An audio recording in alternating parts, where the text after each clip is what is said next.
All right, here we go. We're going live. This is the Truth in Sports. Now I'm back. It's been a while. We had the blog going on about 9 or 10 years ago. Had some great stuff over there on the YouTube channel. Some of you probably weren't around then dealing with sports, but I'm back. As a matter of fact, we're going to be doing a podcast. Okay, we're going to have it professionally done with lighting, the proper audio equipment and everything. So just look out for that because that's coming. And one of the things we specialize in really is giving you the real deal as it relates to sports. What we're going to do is we're going to challenge some of the talking heads. We'll have quotes directly from them. Stephen A. Smith, Skip Bayless, Shannon Sharpe, Max Kellerman, you name it.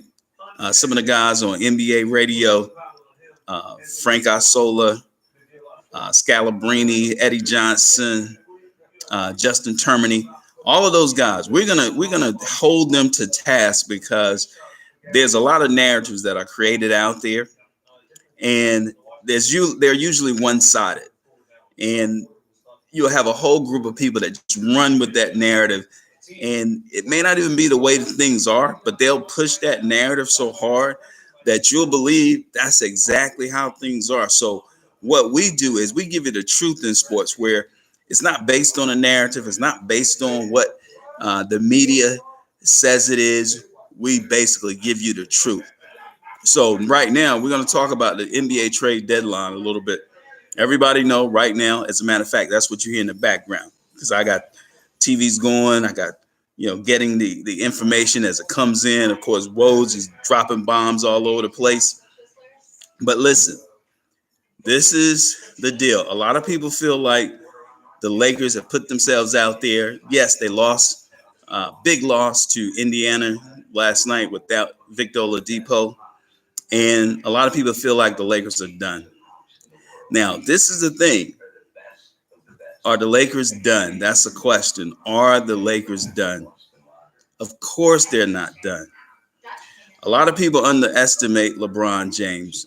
Listen, I know people are saying he's 34 years old. He doesn't have a lot of years left. This is what I want you guys to do. Those of you who understand the NBA, been around for a while like I have, and have seen the top players. I mean, historic players like Kareem, historic players like Karl Malone, even Jordan. One of the things you will know is those players, and Karl Malone is more of a body type for LeBron. Those guys played effectively until they were 38 years old. Kareem won an MVP after 38. So LeBron still has 4 more years to get to 38. So now let's look at this whole situation with New Orleans and the Los Angeles Lakers. Yes, they put everything on the table. They put all their cards on the table. Yes, it hurt these young guys' feelings, no doubt. All of that took place. But listen, are the Lakers in a bad spot? No, I really feel like this is the best thing that could have happened to them, is for them not to get AD right now and strip down their whole roster. Okay? And I'm going to explain what I mean. I think AD is coming to Los Angeles regardless. I know people say, well, look at Paul George. Everybody thought he was coming. That's a whole different animal. And anybody that knows basketball or understand how these circles work, you know that there's almost no way in the world AD is not coming to Los Angeles. He didn't hire Rich Paul just to like walk away from the Lakers. Okay. Yes, he may end up being a rental somewhere next year. That's a possibility. It's nothing to be afraid of. LeBron will be LeBron. And this is the other thing. LeBron will not have to be the Miami LeBron for them to win several championships. LeBron is the smartest player in the league. He's still one of the most effective and efficient players in the league. He's shooting the three ball better than he ever has. He's posting up better than he ever has. He still sees the floor better than anybody out there. So listen, LeBron will be the best thing to happen to AD, even if it is a year and a half down the road. Don't even be afraid of that, because that gives the Lakers an opportunity to keep some of their young talent, and some of the young talent's not going to make the cut. That's just a part of the business. But it will give them an opportunity to find out who can really ball as they get to the playoffs this year, which they will get to the playoffs. The Reggie Bullock pickup was big for them. He's a bona fide shooter. He can legit shoot the ball. So now, another thing that will probably happen before the trade deadline ends Thursday, and you heard it from me, Lonzo Ball will probably be traded to the Phoenix Suns. Okay? They may get Kelly Oubre back, or they may get TJ Warren. It'll probably be better for them if they can get TJ Warren back, because he can fit that what they need to do with the Lakers anyway, because some of the guys are not going to be able to recover. Some of the young guys, they're not going to play the same. They're not going to have the same heart. So they could sabotage the Lakers season. But I think Magic's smarter than that. LeBron's smarter than that. So they will replenish the roster with some players that's looking forward to a playoff run, who want to be a part of something special. So Reggie Bullock will be key. Whoever they get from Phoenix will be key. And they may even make another move. Don't be surprised if there's 3 new players. Okay, Carmelo will be on the Lakers as well. So they'll have at least 3 new players on that roster, that if it comes to LeBron having to roll with those 3 players plus the other guys who weren't involved in the trade talks, like the Chandler Tysons, like the JaVale McGee, Rondo, he's still going to ball out. So those players are still going to ball out.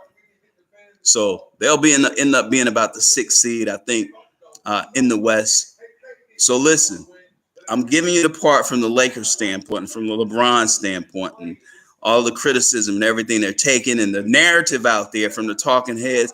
Oh, this is a mess. See how LeBron comes in and mess things up. See how toxic everything is when LeBron's, in a city. Yeah, what KD said is right. Folks, if you fall for the banana in the tailpipe trick, then yeah, the joke's on you.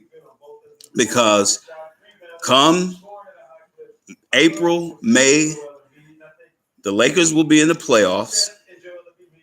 They will get through a couple of rounds. Not that they'll get to the finals this year, because that's a tall task, with even the upgraded roster that they will have. But the key is, listen, LeBron has a lot of years left. So the whole narrative out there, well, you got to get it, LeBron. He's injured. Now he's injured, LeBron. Folks, the dude had a groin injury. I had a groin injury playing football in high school. That's not something just because you're getting old that you get. And that's the first injury this man has ever had. Tom Brady's playing football at 41, 42 years old. And he had a torn ACL, early in his career. This is LeBron's first injury. And it's a groin injury, something Steph Curry just had this year, right? And Steph has had knee injuries, ankle injuries, groin injuries. And nobody said, well, Steph, he's going to be old in a minute because he had an injury. Come on, people, please. It's all a narrative. Don't fall for that stuff. The Lakers will be fine. And this is the part of the trade deadline that I really wanted to address. The Lakers, Anthony Davis, no, they're not going to get him before the trade deadline. Yes, they will revamp the roster.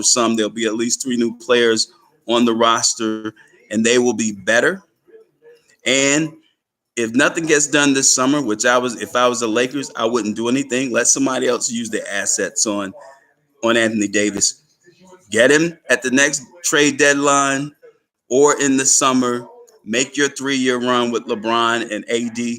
And LeBron doesn't have to be the best. AD is good enough with LeBron where he will be all world. And then whoever else they get as a complimentary player that they'll have cap space for, they can go ahead and do that.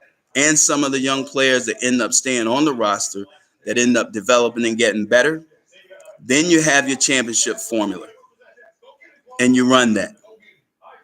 Because you never know what's going to happen with Golden State. You never know. Listen, that's my take. LA fans, I'm not an LA fan. I do appreciate what LeBron has done, his gifts, his talents, what he means to the league. And what I'll do in my podcast and some of the other things that's out there, I'm going to address some of the talking heads. Like I said, I'll have quotes. We'll talk about it. We'll even have segments where we do call-ins, where we can answer calls and take calls. So listen, it's on. I'm in North Carolina, and I like what I'm just looking at the screen over there.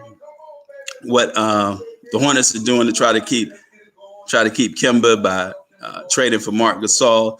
That's a story for another day. So maybe I'll come back and tomorrow and address what actually took place. So listen, um, we'll check you next time. Again, this is Truth in Sports, and we'll see you on the next stream.